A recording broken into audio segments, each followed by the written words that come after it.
what you see is in every society you find the same myth. And those myths are really, are telling a story by themselves. So the one I was mentioning was Tantalus, which is this character who's being punished by the god that he will never get what he wants. So if he sees a beautiful tree with apple, as he raises his hand to take a fruit, the wind will blow the branch away. As he sees a beautiful stream he wants to drink from, he kneel and then the water has evaporated. And sometimes in our life we've got this feeling that whenever we're about to reach our goal, it vanishes, and we need to understand why. And when we understand, we heal it. Jean-Marie, how are you? I'm good. How are you feeling today? Good, thank you. It's so good to have you here. I'm very excited for the subject matters that we're going to be going in. We're going to be talking a little bit about your breadth of experience in understanding humans at large, I feel. And I find fitting that we're going to talk about things like epigenetics and parents and paths, since we're here on the island where you came when you were my age, 33 years old, and you started looking for, where your family is originally from, and that's kind of the reason why we're all here. And now I don't mean to date you, but I want everyone to understand how much of a life experience you have. So how old are you now? I'm 57. 57. Sorry, we start with the tough questions always. You've had a lot of experience in having some big responsibilities with the United Nations. You've lived in so many different places. You, I think, understand the human experience in such an interesting way. And now you practice etiomedicine, is that correct? That's correct. So I really want to get into that and help the audience, understand more about it and more about your work. But first, we always ask our guests to share a little bit of a story. And I thought it would be interesting for you to share maybe something along your life path before you realized that etiomedicine is your calling, your actual calling.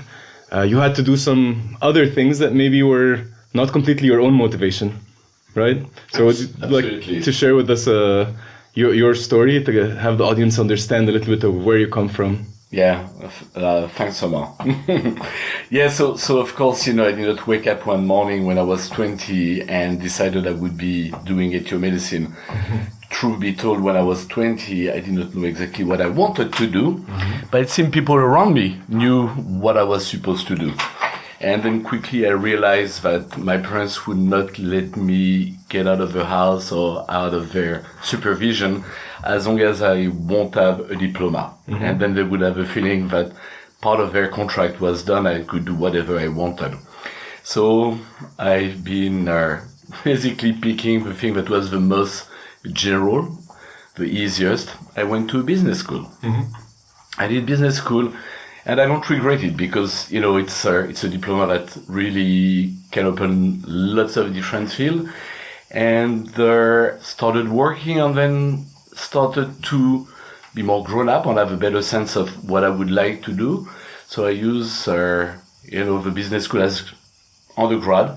And as I was working, I went back to university and studied anthropology all the way to a PhD. And in the meantime, I also realized that working in private sector in Paris was not my calling. So I decided to go and work for the UN. And I've been working for the UN, not permanently, but since then, so since 1999. So what I think is important here is to realize that there are moments where people around you, and most of the time with good intention, are going to be defining your future, what you're going to be, and you might find yourself on a track that is not the one you would have chosen. So in my case, fine, I use what I did to please my parents and to have a break, to reach the next stage. But in my work as in etiomedicine, what I meet very often are people who may be very successful, and from the outside they've got the perfect life, the perfect job, the perfect family, and yet they're not happy because the life they're living is not the one they would have choose, but the one that has been chosen for them. Mm-hmm. Do you have any kind of, did you have to confront your parents ultimately when you decided to go away from corporate Paris? No, I mean, the thing is, my parents also, we both lived in Africa before. So I was lucky I could tell them I go to some crazy places like South Sudan or Darfur, and they would be like, okay, great, have a good time. No, for my parents, that was interesting because they were not the overbearing parents who were going to tell me you're going to be a doctor, you're going to be an engineer, but they were like, you're going to have a diploma before you leave this house. Now what happened is that very often parents put, their dream, their aspiration on children, and so sometimes a doctor wants his son or his daughter to be doctor as well, or sometimes he's a factory worker who's worked hard and want, the next generation to enjoy a better life, and they see lawyer or medicine as, a social jump. So you end up having people, as I said, who are very successful as a lawyer, as a businessman, as a doctor. But in fact, when those people come and see me in etiomedicine, they can't sleep, they've got physiological perturbation, they've got chronic pain. And all that is basically the inner self, the subconscious, trying to attract attraction on the fact that the life they're living now is not satisfying to them. There is a dissonance between, the potential and the life they live now. And truth be told, it's sometimes complicated when someone realizes at 20, at 40 or at 50 that basically the best way would be to go back to the drawing board and restart something different. Some people don't. Some people agonize on wanting to do it, and lots of people suffer of those dissonance along the way.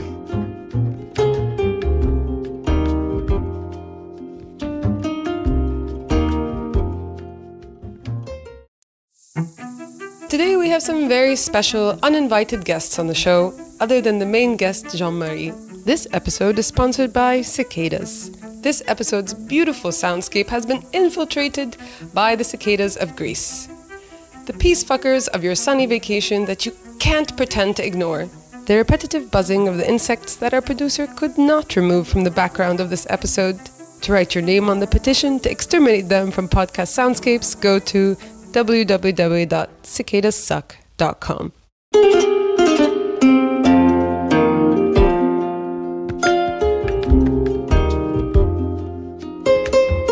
So you mentioned to me that dissonance is one of the three things that etiomedicine can actually help resolve, and there are three things that you said can be kind of between us and our real purpose, our real success.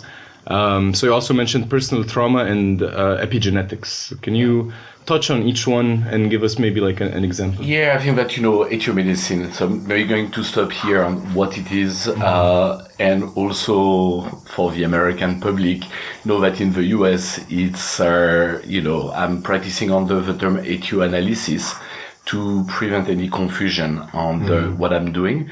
So it's a technique, and it's very important to insist on that. It's a technique that one can learn. It's not esoterical. It's based on quantum mechanics, vastly. And so what happened is a French doctor called Brinet, Dr. Brinet, in the 80s, realized the limitation of his own science and decided to branch out and to go, of course, in other tradition, in philosophy, in quantum mechanics, and try to synthesize all that and come with a technique which aim is to help the person who's having the session become closer to what they are.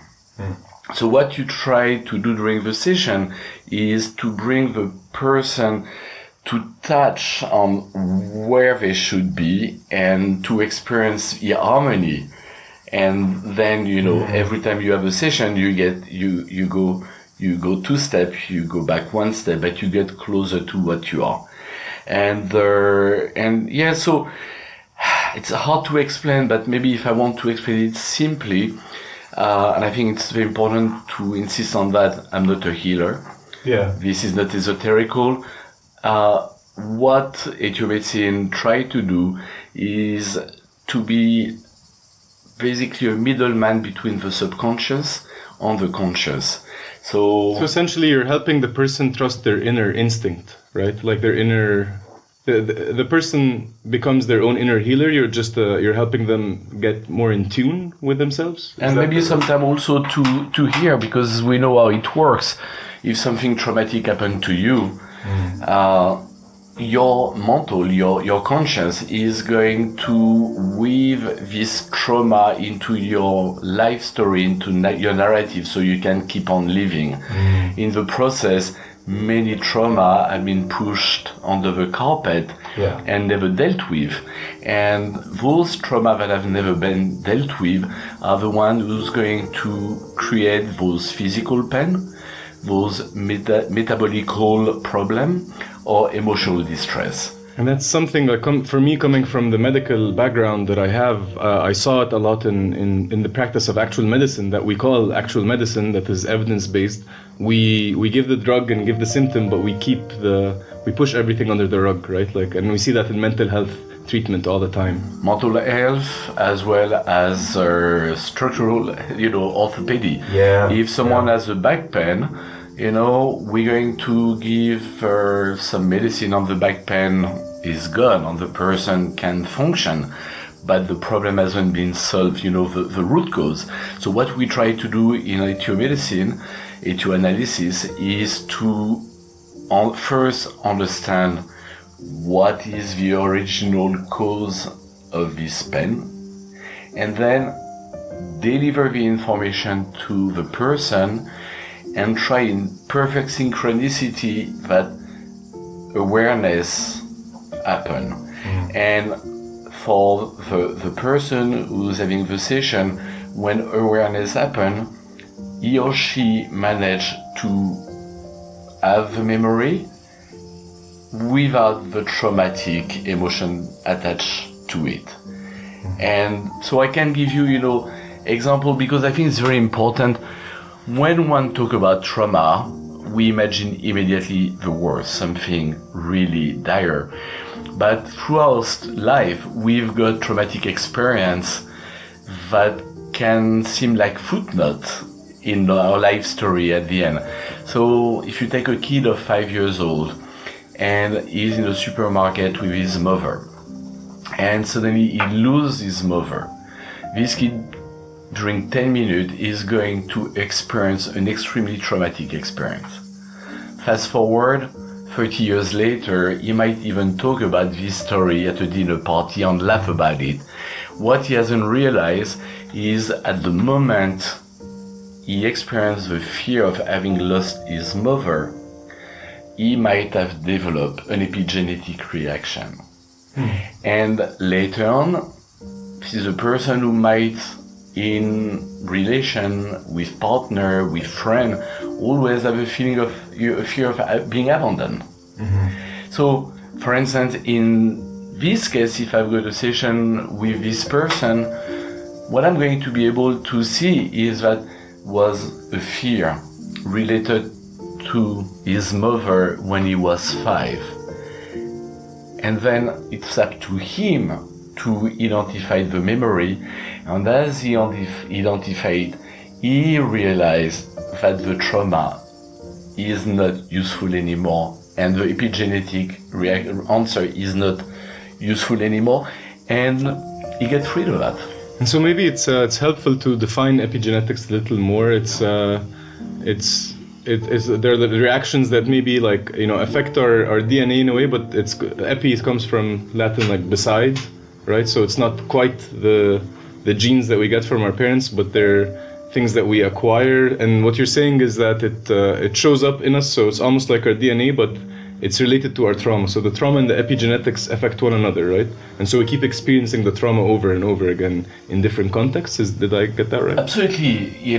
So very often when we're going to work on a trauma is because the person is in an acute phase of, experiencing it. But what's important is to find the first iteration. Okay, so I'm going to pause here and just, give a little idea of what epigenetic is.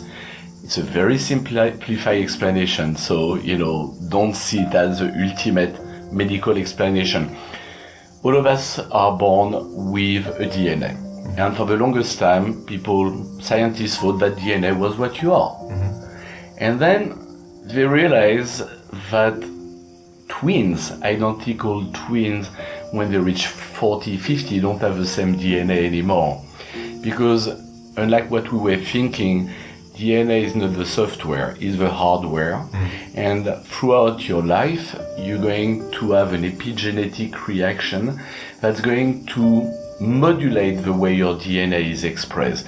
So, for instance, if you find yourself in a famine, the midst of a famine, what's going to happen is some protein chain going to go on your DNA and going to suppress the genes that use a lot of energy and exacerbate the ones that are saving energy.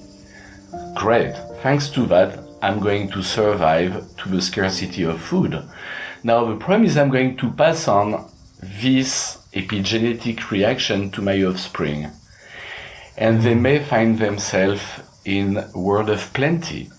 And suddenly, what was useful to me to survive is going to make that whenever they're going to eat, they're going to put on weight. And they're going to have a permanent struggle, and they will not even understand why they are putting on weight, because they can't even identify it in their own trauma.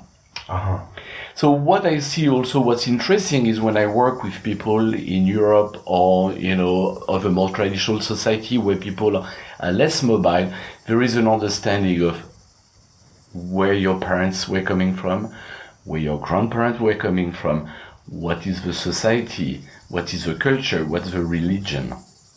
So you got a sense of where you come from. You also have epigenetic that is in phase with the society you live in. But conversely, what I saw in the UN, lots of people who have very vague recollection of where their grandparents came from and why they came. And very often when people migrate, it's not out of pleasure. It's out of obligation. So I worked a lot. Very often I work in the US with people whose trauma were coming from either their grandparents, sometimes from their ancestor, sometimes from the culture they came from. Let me give you an example. Someone who's coming with a Alawi background. So Alawi was, a subpopulation of Syria, Lebanon, that were mainly servant. And somehow they had internalized their role in the society. And now you find people who went to top school in the US with Alawi background and are oscillating between, their newfound power as, highly educated person, and then having, an injunction to serve. And that creates a dissonance, and helping them to realize that this compulsive desire to serve people and to put people's interests before theirs, that seem at the same time to create a dissonance, is not coming from them. It's coming from their ancestry. Position of woman, a very free woman brought up in the US, having sometimes injunction to be a bit more submissive to men, create a dissonance. And when she realized, this is an information coming from all the line of women coming from very patriarchal society, then when awareness has come, they can get free of it. So this is what we do. We're not healer. We really middleman. We just facilitate the communication between the subconscious to the conscious. And we try to do it in synchronicity so that the person can understand it in relation to something they are experiencing at that moment, and that this kind of epiphany help them to break free, keeping in mind that the closer you are to what you were born for, the more harmonious you will be.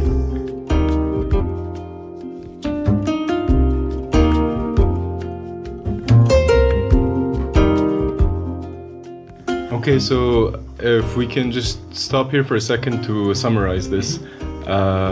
If I'm understanding correctly, at some point a trauma might happen to me, like for example famine that you mentioned, and then it affects my epigenetics, which I then pass on to my children, and over generations that causes the dissonance, right? Is that the relationship between the three, or do they happen? Are they more interchangeable?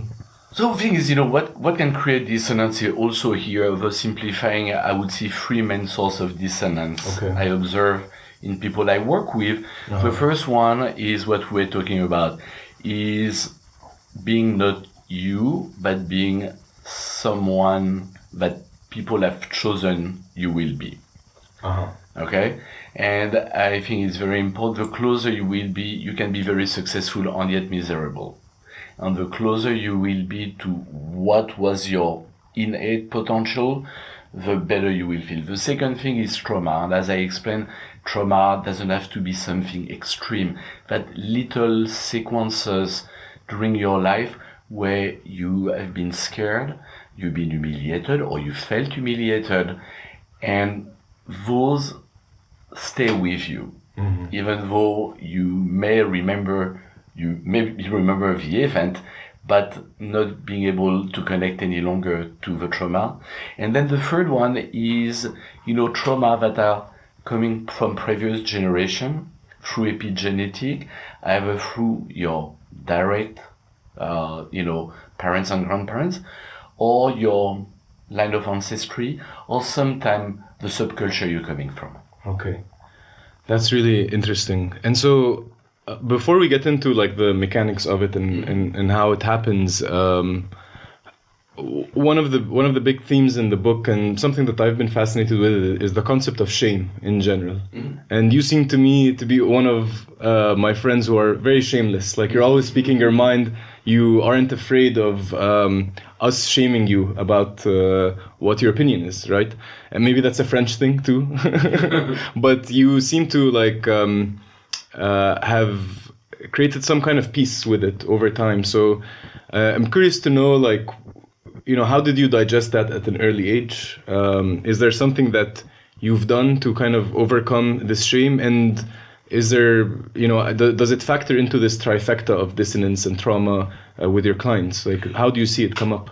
I think you're totally right. I talk about fear, I talk about, humiliation. Shame is also one of them. If someone is shamed for an opinion, a behavior, clearly this person is going to at least superficially change to conform with, what the society expects.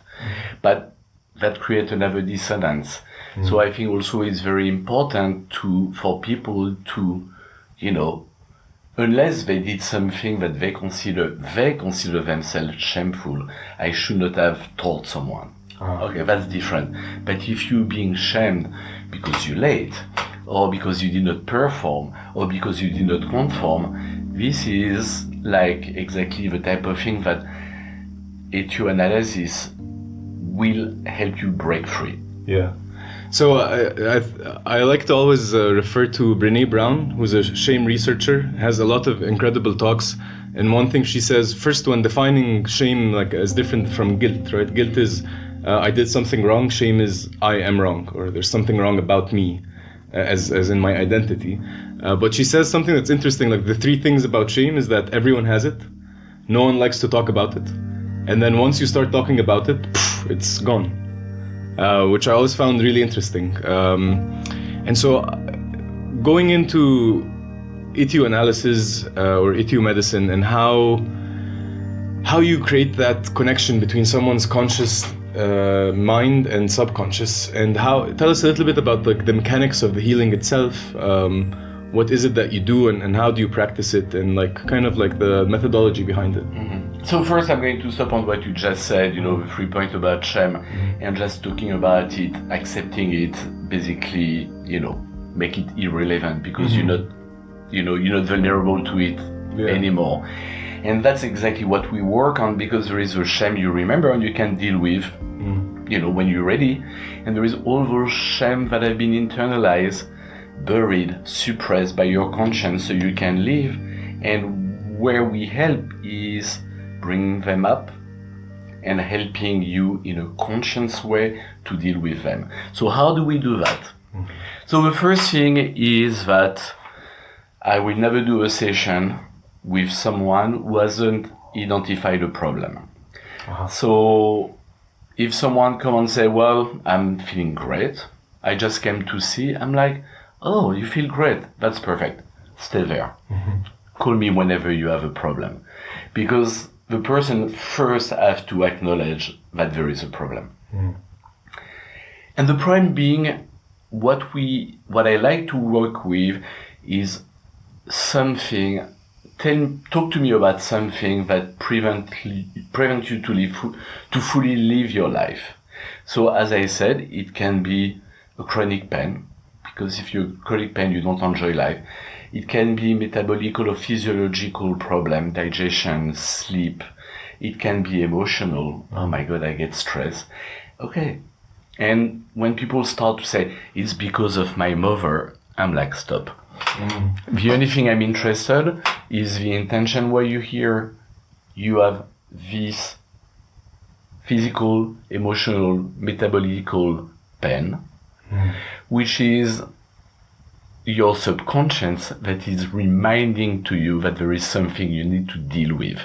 There is a very good book by Sarno, Dr. Sarno, where he's a surgeon, and he talks about that. He realized that most of the chronic pain have no physiological explanation, and he reached the conclusion that there might be the body reminding the person that there is something that needs to be dealt with. So he recognized that. He did not have all the tools to find the root cause. So for me, when the intention has been clearly posed, then I'm going to take the pulse, and I'm going to establish a second communication. Now we're in verbal communication.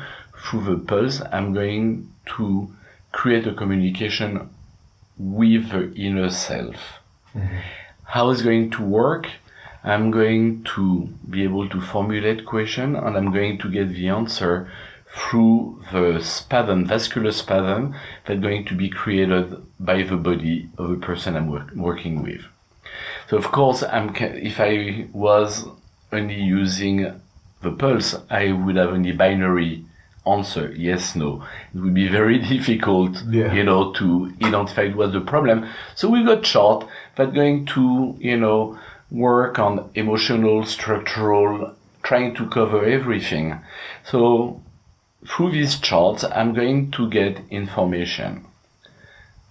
And then when I've got enough information, I'm going to be able to ask the person, so what happened when you were 12 that explains why you got a fear for psychological violence today? And I can monitor in the pulse if a person identifies the reason or not. But then it's absolutely incredible that can be, oh yeah, at 12 I arrived in a new school and I've been bullied for 1 year. And then the emotion come, and then, the cry come. And then when things are quiet, we just wait for the next information to come. And the goal is that by the end of the session, whatever the body could not dealt with and express it through, the pen, has been released. And this person is enjoying for the time being an alignment between what they are and what they were meant to be. Now, bad news is that, we've got more than one thing to deal with. So most probably in 6 months, in a year, the pain, the emotion will come back just because there is another thing that is ready to be dealt with. So, but what you realize is that every time that you work on one subject, the person gets closer to what they are. And so every session will deal with a specific topic, but at the same time will aim in the same direction. So, I'd like to reflect back some of my experience in sitting in a session with you, because I go with a lot of with a hypercritical mindset sometimes. It's something I inherited in my medical training to not believe things, right? And what was fascinating is the intuition, and it's nothing like anything I experienced before, where my feet would start tingling, for instance, and you're like, is your feet tingling? And I'm like, shit, yeah. How did you know that? And so in medicine, we learn how to measure the body, but not really talk to the body. And it seemed to me that you're doing this on a very fundamental level. I almost started feeling like you might be hearing my thoughts too. And it's, I think an important distinction is that it's not really like psychoanalysis, right? It's not like we're not going in like these cycles where psychoanalysis, we can keep talking forever, for years, but you really identified something that was very true for me, and something that enabled me to, even though I went in telling you problems about work, you started steering us towards more relational problems, and which was very alive for me in that moment, even though I didn't tell you. So it's really interesting to make the distinction between that. Etianalysis is not exactly psychoanalysis, right? Like you get deeper into the core problem. And can you explain a little bit more about like how you do that?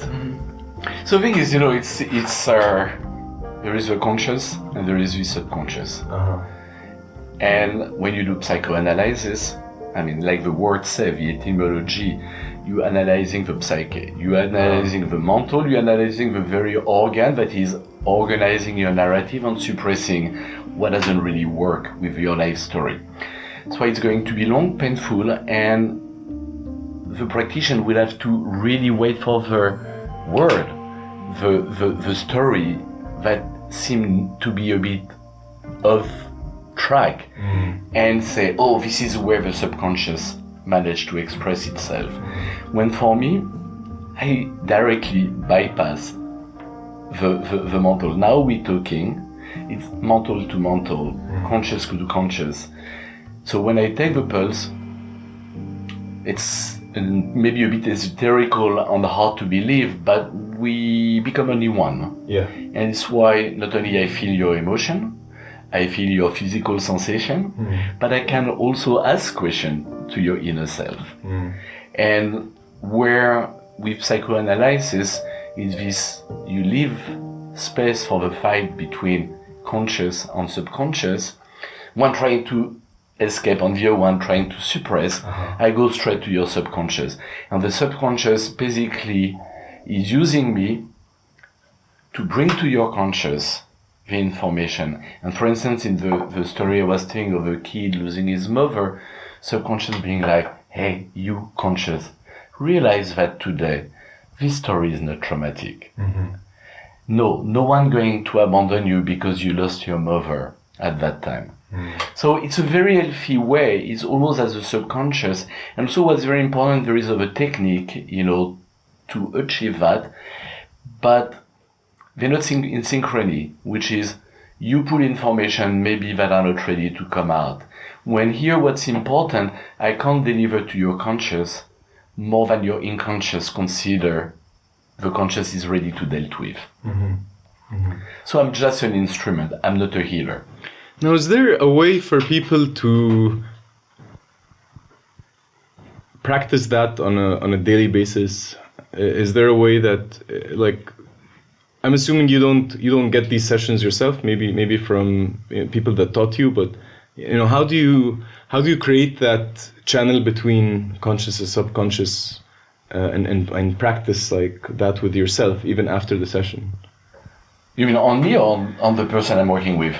No, I mean how can we do that on ourselves? So you can't. We can't. You can't, because the way, and here's the tension that, is very well explained by Jung and Freud, between the conscious and the subconscious. Yeah. There is a duality here, and subconscious doesn't have much way to express itself through what people call Freudian slip. So you say a word that you were not supposed to say, or pain, or emotional distress. Right. Or metabolical disorder. Subconscious has no way to communicate with the world. Yeah. And so it's where we come as practitioners of etiology, becoming like a messenger, a middleman between your conscious and your subconscious.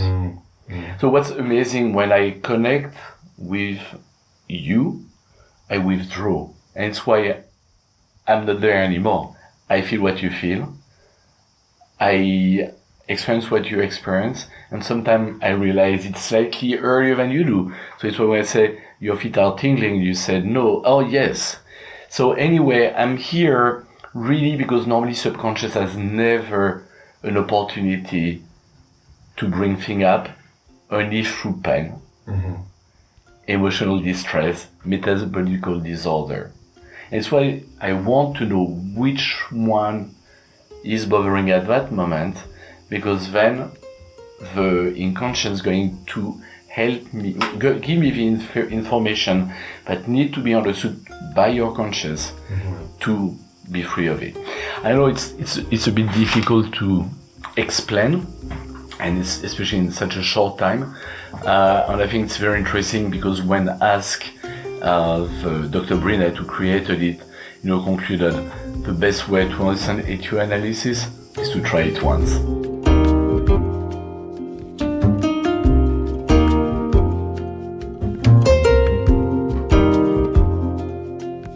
Yeah, so I'm sure a lot of people listening might want to experience that. And so you are based in San Francisco, right? That's where you're mostly available to do the session? Absolutely. I'm also, work, wherever I am, but my practice is based in San Francisco. And also have a website that try to describe as closely as possible what is etiology. And I think that, all listeners who are interested can contact me, and, we can talk about, how they can get some help through this technique. And what's the best way to contact you? So you can contact me through the website, and also my email address, which is jmstrategos@etianalysis.com. Okay, we'll be sure to include the email and the website. Yeah. And that said, we can intellectualize and we try to explain, but I think that, it's only when trying that one can fully understand, what this technique provides. Yeah, I think it's certainly a powerful experience, and we're going to include your website so that people can reach out to you. And I have one last question. It's an interesting one based on a conversation we had also a few days ago about. So we were talking about Carl Jung and this process of primitive man and the. But he also talked about the collective unconscious. Absolutely. Right? And how we have inherited a lot of ideas that are inside of us that may come up also as a lot of things. But I'm wondering if, this exploration of psyche, this exploration of selves, this exploration of trauma, and when we release it on an individual level through etioanalysis or any other kind of healing or therapy, you're not the healer, but you're any kind of medium that helps us make this connection. Do you think we affect the collective unconscious? Like, does it go back to our parents? Like, can I heal my parents through the work that I do on myself? Oh, absolutely. The thing is, you do even more. So the way, global collective subconscious exists, in the view of Jung, is that we all upload our experience, and whenever we need idea, we download from them. Now, what's important to also understand is that there are good or perverted idea in the global, inconscious, and sometimes another reason of your dissonance is because of the injunction of a society make you do things you don't want. So we see, for instance, in developed Western society, this craving for consumption, for appearance.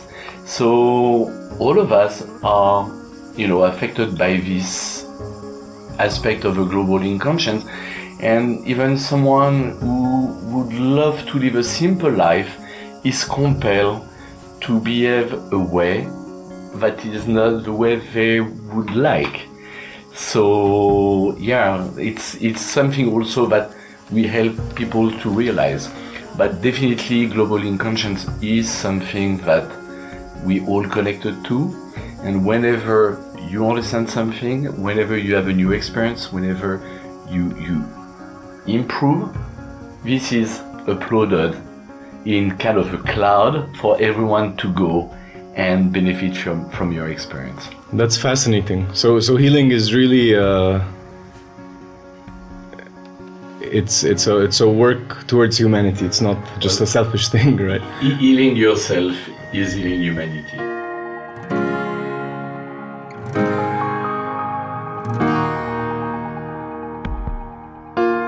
Martin Luther King said that there's an upward trajectory for consciousness, and that we're kind of getting, it's not straightforward, it's not a straight line, but it's getting higher and higher. Do you agree with him? I think it's part of our role in this life is to basically transmute chaos into love. Yeah. And I think that generation after generation, there is an accumulative process that makes that, humanity is improving, even though it's not necessarily apparent in those days. But I think that, but conversely, every positive, improvement will be shared, but also every negative setback will be shared. So it's a permanent tension. But I think it's something that's very important to recall, and that lots of thinkers, have theorized on, is there is no individual epiphany and their salvation. It's either the entire humanity will become enlightened or we will fail. So I think it's important we do it in individual level, but all of us has eventually to do it if we want to become as humanity something better. Jean-Marie, it was fascinating talking to you as always. Thanks for sharing all of this, and I hope everyone got something from this, thinking about the collective subconscious or unconscious, and may we download the things that we need and upload even better software into the world.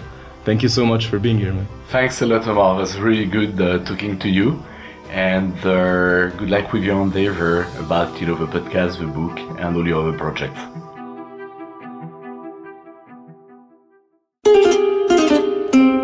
Thanks for joining us this week on this very important conversation here on the Gumpcast. If you have a personal connection to epigenetics or etianalysis, we'd love to hear from you. Tell us your story in the comment section, because this healing work is both individual and collective, and when we heal individually, we heal each other in the process. This week we are showcasing the talents of our community, and this episode features the comedy of one of the Gumpcast's dearest friends and supporters, Shireen Wafai. Do you have a talent that you'd like showcased on our show? We're calling all musicians, writers, poets, comedians, and everything in between. Send us a shout and we can let you know how your work could be featured here on the Gumpcast. Thanks again, and we'll see you next time.